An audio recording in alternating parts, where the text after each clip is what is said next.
Kreu i Partisë Demokratike Sali Berisha akuzoi kreun e qeverisë Edi Rama për izolimin e vendit dhe kapjen e institucioneve. Sipas tij, kryeministri ka humbur çdo moral politik duke përmendur edhe sjelljen e tij ndaj ish drejtoreshës së Akshit, Mirlinda Karçanaj.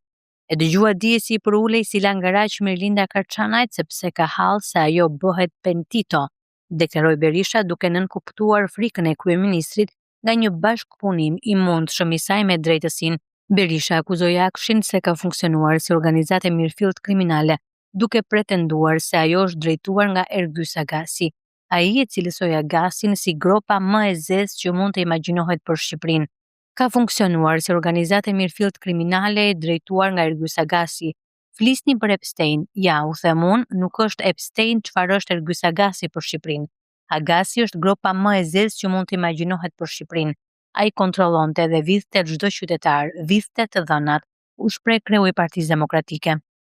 I ndalur tek nisma e Partisë Socialiste për ndryshimet ligjore, Berisha e konsideroi kryeministrin Rama si një lopë e çmendur.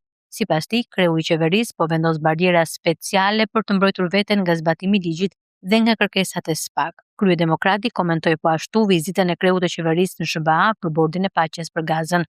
Gjatë fjalës së tij, Berisha tha se Shqipëria mund të përfaqësohej ose nga Rama ose nga presidenti Begaj që e quajti me nothkën haram. Ai shkon si hajdut dhe kthehet i tillë, tha Berisha.